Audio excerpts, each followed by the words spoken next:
Vamos então ao 7º capítulo, Conversação Preciosa. Facilitando-nos a tarefa, Druso apresentou-nos mais intimamente ao ministro Sâncio, informando que estudávamos em alguns problemas da mansão as leis de causalidade. Anelando penetrar mais amplas esferas de conhecimento acerca do destino, indagávamos sobre a dor. O grande mensageiro, como que abdicou por momentos a elevada posição hierárquica que lhe quadrava a personalidade distinta e, tanto pelo olhar quanto pela inflexão de voz, parecia agora mais particularmente associado a nós, mostrando-se mais à vontade. A dor, sim, a dor, murmurou compadecido, como se perscrutasse transcendente questão nos escaninhos da própria alma. E fitando-nos, a Hilário e a mim, com inesperada ternura, acentuou quase doce: estudo-a igualmente, filhos meus. Sou funcionário humilde dos abismos. Trago comigo a penúria e a desolação de muitos. Conheço irmãos nossos, portadores do estigma de padecimentos atrozes, que se encontram animalizados há séculos nos despenhadeiros infernais. Entretanto, cruzando as trevas densas, embora o enigma da dor me dilacere o coração, nunca surpreendi criatura alguma esquecida pela divina bondade. Registrando-lhe a palavra amorosa e sábia, inexprimível sentimento me invadiu a alma toda. Até ali, não obstante ligeiramente, convivera com numerosos instrutores. De muitos deles consegui ensinamentos e observações magistrais, mas nenhum, até então, me trouxera ao espírito aquele amálgama de enlevo e carinho, admiração e respeito que me assomava ao sentimento. Enquanto Sâncio falava, generoso, cintilações roxo-prateadas nimbavam-lhe a cabeça, mas não era a sua dignidade exterior que me fascinava, era o caricioso magnetismo que ele sabia exteriorizar. Tinha a impressão de achar-me à frente de meu pai ou de minha própria mãe, ao lado de quem me cabia dobrar os joelhos. Sem que me fosse possível governar a comoção, lágrimas ardentes rolavam-me pela face. Não pude saber se Hilário estava preso ao mesmo estado d'alma, porque diante de mim passei a ver Sâncio somente, dominado por sua grandeza humilde. De onde vinha, senhor? Perguntava sem palavras nos refolhos do coração. Aquele vulto tão ilustre, mas apesar disso tão simples d'alma? Onde conhecera eu aqueles olhos belos e límpidos? Em que lugar lhe receber um dia o orvalho de amor divino, assim como o verme na caverna sente a bênção do calor do sol? O ministro percebeu minha emotividade, como o professor assinala a perturbação do aprendiz, e qual se quisesse advertir-me sobre o aproveitamento das horas, avançou para mim e observou carinhosamente. Pergunte, meu filho, sobre questões não pessoais, e responderei quanto puder. Percebi-lhe a nobre intenção e busquei dominar-me. Grande benfeitor, exclamei comovido, buscando olvidar os meus próprios sentimentos. Poderemos ouvi-lo de algum modo acerca do karma? Sâncio retomou a posição que lhe era habitual junto ao espelho cristalino e obtemperou. Sim, o karma, expressão vulgarizada entre os hindus, que em sânscrito quer dizer ação. A rigor designa, abre aspas, causa e efeito, fecha aspas. De vez que toda ação ou movimento deriva de causa ou impulsos anteriores. Para nós, expressará a conta de cada um, englobando os créditos e os débitos que, em particular, nos digam respeito. Por isso mesmo, a conta dessa natureza, não apenas catalogando e definindo individualidades, mas também povos e raças, estados e instituições. A questão da lei do karma, né, de ação e reação, causa e efeito, ela não é só para os indivíduos, ela é para estados, para nações, para o planeta todo.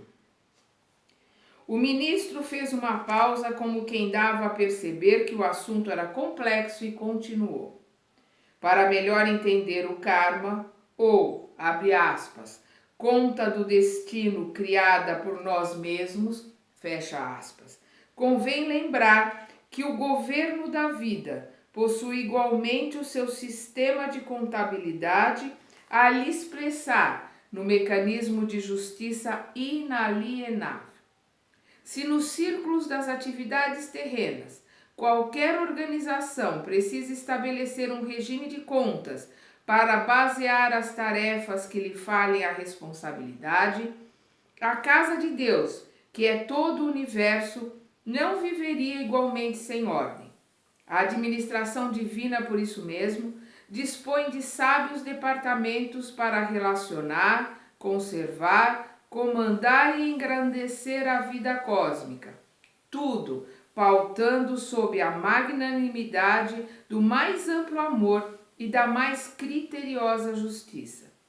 Nas sublimadas regiões celestes de cada orbe, entregue à inteligência e à razão, ao trabalho e ao progresso dos filhos de Deus, fulguram os gênios angélicos encarregados do rendimento e da beleza, do aprimoramento e da ascensão, da obra excelsa, com ministérios apropriados à concessão de empréstimos e moratórias, créditos especiais e recursos extraordinários a todos os espíritos encarnados ou desencarnados que os mereçam, em função dos serviços referentes ao bem eterno.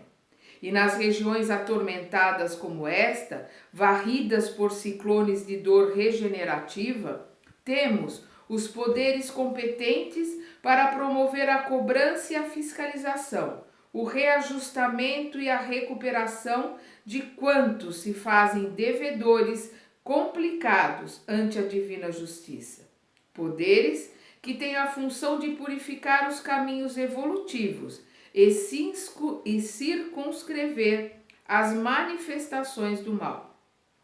As religiões na Terra, por esse motivo, procederam acertadamente, localizando o céu nas esferas superiores e situando o inferno nas zonas inferiores, porquanto nas primeiras encontramos a crescente glorificação do universo e nas segundas a purgação e a regeneração indispensáveis à vida, para que a vida se acrisole e se eleve ao fulgor dos cismos. Ante o intervalo espontâneo e reparando que o ministro se propunha a manter contato conosco através da conversação, aduzi com interesse. Comove saber que, sendo a providência divina a magnanimidade perfeita, sem limites, gerando tesouros de amor para distribuí-los com abundância em favor de todas as criaturas, é também a equidade vigilante na direção e na aplicação dos bens universais. Efetivamente, não poderia ser de outro modo, ajuntou Sâncio bondoso. Em assuntos da lei de causa e efeito, é imperioso não olvidar que todos os valores da vida, desde as mais remotas constelações, as mais mínima partícula subatômica, pertencem a Deus, cujos inabordáveis desígnios podem alterar e renovar, anular ou reconstruir tudo o que está feito. Assim, pois, somos simples usufrutuários da natureza que consubstancia os tesouros do Senhor, com responsabilidades em todos os nossos atos, desde que já possuamos algum discernimento. O espírito, seja onde for, encarnado ou desencarnado, na terra ou noutros mundos, gasta em verdade o que lhe não pertence, recebendo por empréstimos do Eterno Pai os recursos de que se vale para efetuar a própria sublimação no conhecimento e na virtude. Patrimônios materiais e riquezas da inteligência, processos e veículos de manifestação, tempo e forma, afeições e rótulos honoríficos de qualquer procedência são de propriedade do Todo Misericordioso, que nos concede a título precário, a fim de que venhamos a utilizá-los no aprimoramento de nós mesmos, marchando nas largas linhas da experiência, de modo a entrarmos na posse definitiva dos valores eternos, sintetizados no amor e na sabedoria, com que, em futuro remoto, lhe retrataremos a glória soberana.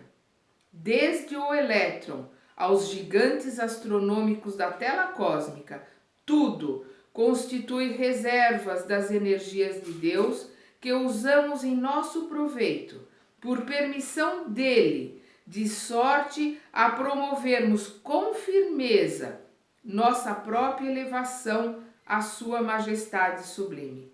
Dessa maneira, é fácil perceber que após conquistarmos a coroa da razão, de tudo se nos pedirá contas no momento oportuno, mesmo porque não há progresso sem justiça na aferição de valores. Então, vamos analisar aqui o que ele está colocando, porque tudo que nós temos é empréstimo de Deus para que possamos aprimorarmos os nossos talentos, para que possamos sublimar a nossa alma para nos elevarmos até Ele. Então, esta matéria, este ego, né, esta matéria que a gente atravessa aqui nesse planeta, é um empréstimo que Deus nos faz e que nós temos que devolver a este planeta da melhor forma possível. A convivência com os nossos entes queridos encarnados e desencarnados, a trajetória neste planeta são planos feitos lá no plano espiritual, são roteiros montados no plano espiritual para o nosso aprimoramento, para o nosso estudo, para a nossa melhora, para o nosso crescimento. Nós temos que entender que nós somos aqui hóspedes. Nós não somos donos de nada, nós não temos nada, nós somos passageiros numa viagem muito rápida, estamos aqui de hóspedes, nos utilizando de tudo aquilo que pertence a Deus e Ele nos empresta para que possamos usufruir por algum tempo, por um tempo muito pequeno, mas que principalmente tudo aquilo que nós usufruamos dele nos sirva para crescimento, nos sirva para aprimoramento, para melhora, para que possamos voltar para a casa do Pai com os nossos próprios pés, pelo nosso livre-arbítrio, pela nossa vontade, pelo nosso esforço. Vamos continuar na segunda parte deste capítulo.